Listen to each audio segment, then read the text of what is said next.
Hi guys, in today's video I want to tell you more about my story, how I started as an interior designer in London and why I left my job to start freelancing from Brazil, and then how I ended up starting an outsourcing firm. And I want to give you all the steps that I took to build a successful business, one that took me from 3K months to 20K in sales so far in 2 years, and a team of 2 to a team of 12. But we're going to do that in two parts. In part one, I want to tell you a little bit more about my background as an interior designer, how I started freelancing, and how I ended up starting the company. But basically, in this video, what's important is to understand, how I started from being an interior designer and moved along to being a freelancer and then a business owner with a business model that's a little bit different. It's not a traditional interior design business. And I want to tell you more about my thought process and show you that you can be a little bit creative with what you want to do so that it fits your lifestyle, it fits your passions, and all of that. And in part two, I'm going to give you my step-by-step framework that took me from, growing so exponentially and how I'm planning to grow even more in the next few years, obviously. So this is what we're going to do. Part one, more of the background and how I got started with the business, and part two is going to be the framework, the step-by-step that allowed me to grow my business so well in the past couple of years. Hey, if you don't know me, I'm Chris, director of KVM Interior Design, an online firm that supports interior designers with their workload. You know how you start a business because you want more freedom and more time with your family, but then you end up glued to your phone worrying about deadlines? Well, KVM is committed to helping interior designers focus on what matters to them, and then they delegate everything else to us so they basically can grow their business without the cost and hassle of having full-time employees. If you don't know about what we do and how we work with our clients, I highly recommend that you check out our website. I will link it down below. Okay, so maybe you already have a business, maybe you're in the first couple of years, or you're maybe thinking about starting your own business, but you're kind of lost. Maybe you were like me, you're a perfectionist, and you find it really hard to be clear about everything that you want to do. You're not sure how to do it. And in this video, I think it is important to say that building a business is not linear. There's going to be a lot of trial and error. So you need to let the perfectionism behind and just go for it. And obviously, I think seeing my thought process of how, I started from a specific background and how I used it to build my dream lifestyle and business, it might help you as well to understand what it is that you want to do with your own business. And of course, building a sustainable business means that we want to build a business where you don't have to work 24/7. You're not paid for your time, but you're setting it up in a way that you're going to be making more money and doing less. So to start off, a little bit about my background. I've always traveled a lot with my parents. My dad was passionate about traveling, and my sister and I, well, we got the same passion. So meeting new cultures, seeing new places has always been something that was essential to us. So being stuck in London for 7 years with 3-week holidays was just very difficult for me. I was not necessarily quite happy in the company that I was working for. And so at some point I just said, I quit. I'm going to travel around South America. And I actually spent all my money. I traveled for months across South America. I loved it. And of course I met people who were traveling and working, and that started, giving me ideas of, that's interesting that they can travel and work at the same time. But anyway, so I went back to London and I asked for the job that I had just quit. I just asked the company if they would give me a remote job. And they said yes. So I decided to take everything that I had and move to Brazil. And I started freelancing. Of course, Brexit happened. They didn't keep me. And I absolutely did not want to go back to London. So I started doing freelance, trying to find jobs here and there. At this point, even though, of course, being a freelancer is quite difficult, I had to look for my own projects. But I was really happy because I was living on the beach.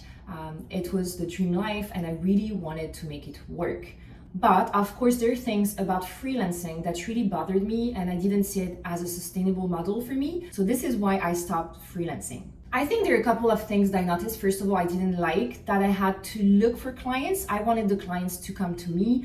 It was really time consuming to find projects, and then I basically felt like I always have to prove my worth. And as a person who loves to travel, I realized that if I were traveling, I was not earning. So it was not sustainable in a way because yeah, I was just paid for the hours that I put into work. Then the other thing is obviously some parts of the projects I maybe was lacking the skills to do my best work. For example, I'm not someone who ever put a lot of effort into learning 3D rendering. And it was very difficult when the project involved both technical drawings and 3D rendering. So this was also something else that was annoying me, that I was lacking the skills, and also I was lacking the time.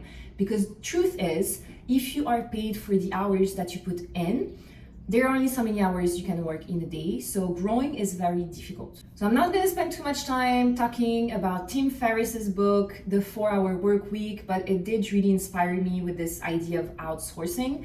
I did a few tests, I didn't start my business just, out of the blue.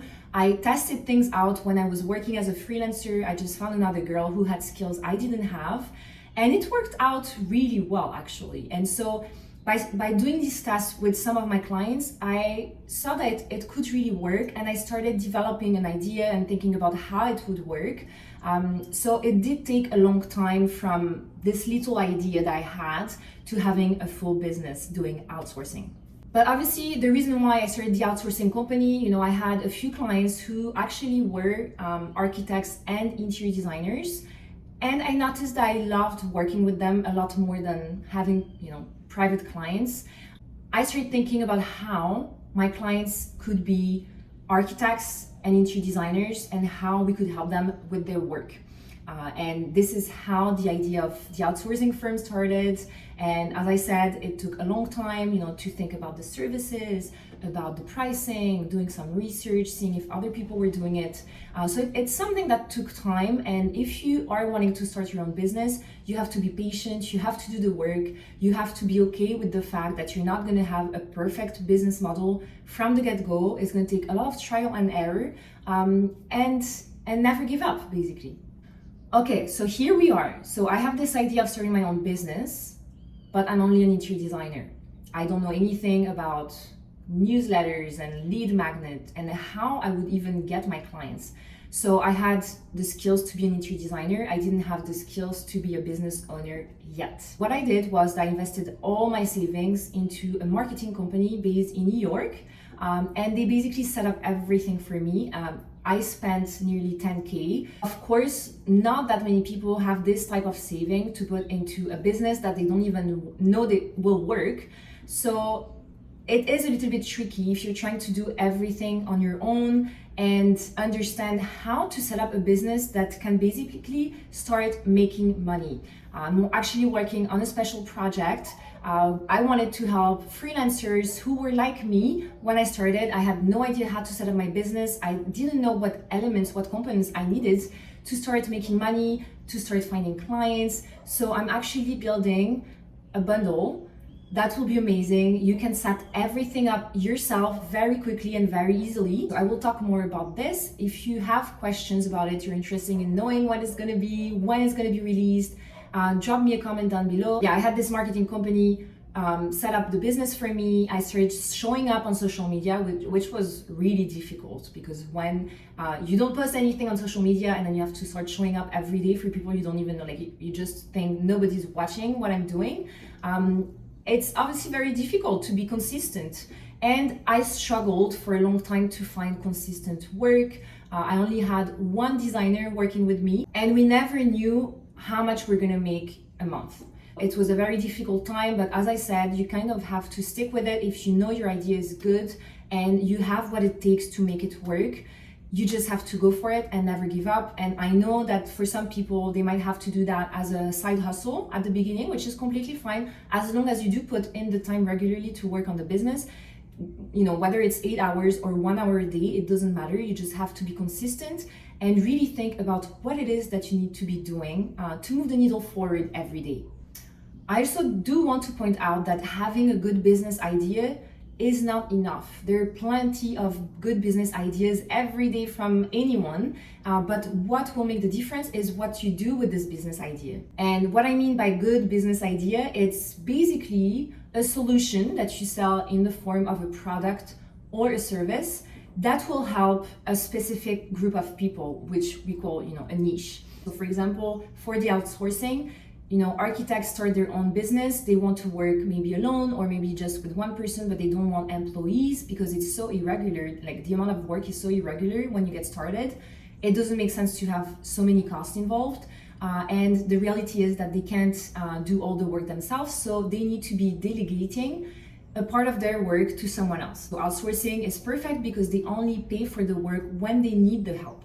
And this is how I created a solution to a problem for my niche. But yeah, it's not enough to have a good business idea. As I said, you need to be highly consistent, and most of all, you need to believe in what you're offering. If you're not sure that it's a good product or a good service and you don't really believe in it, how do you expect others to believe in it? So knowing that it's going to work, that it is something that people need, is the first step to building a successful business. So let's move forward a few months. Actually, let's move forward a year. I spent a year almost making nothing. Then it started working. We made some money, not great, it was probably like 3K in sales every month. So it wasn't great, but it was not zero. But there were some problems that kept me stuck. And some of them you might be struggling with as well if you just started your business. I was working too much. I was working all the time, but I was feeling exhausted. I didn't feel inspired. I didn't feel creative. I had no strategy because I was always doing project management, checking the work that my designer was doing, or my designers. I probably had a couple at that time. And it was hard because I couldn't really focus on strategy. So I was just, I was going through the motions every day, but I wasn't really sure where I was going, what my goals were, what we were trying to get to. So it's very difficult when you don't have a strategy because you don't have a plan of what you need to do to reach that goal. I also didn't have time to improve the client experience because I didn't have time to talk to my clients. So I didn't know exactly what their feedback was, if something could be improved in the services or in the way that we worked with them. So this is probably one of the most important part, is to be able to talk to your clients, because the goal is always to make it easier for them to work with you. And most of all, even though it was starting to work, I still had a very deep scarcity mindset. And as a business owner, if you're scarce, you're not going to go very far. That's the reality, because being an entrepreneur is about investment, investing in your business, investing in your idea, not being scared to take risks. And if you're always scarce and you're trying to save money, as my financial mentor always tells me, you cannot save your way to wealth. So I really had to shift this scarcity mindset, because I was always hiring the wrong people based on how much they cost me. And the decisions that I was making were never in the interest of my business, but more about how much I could save.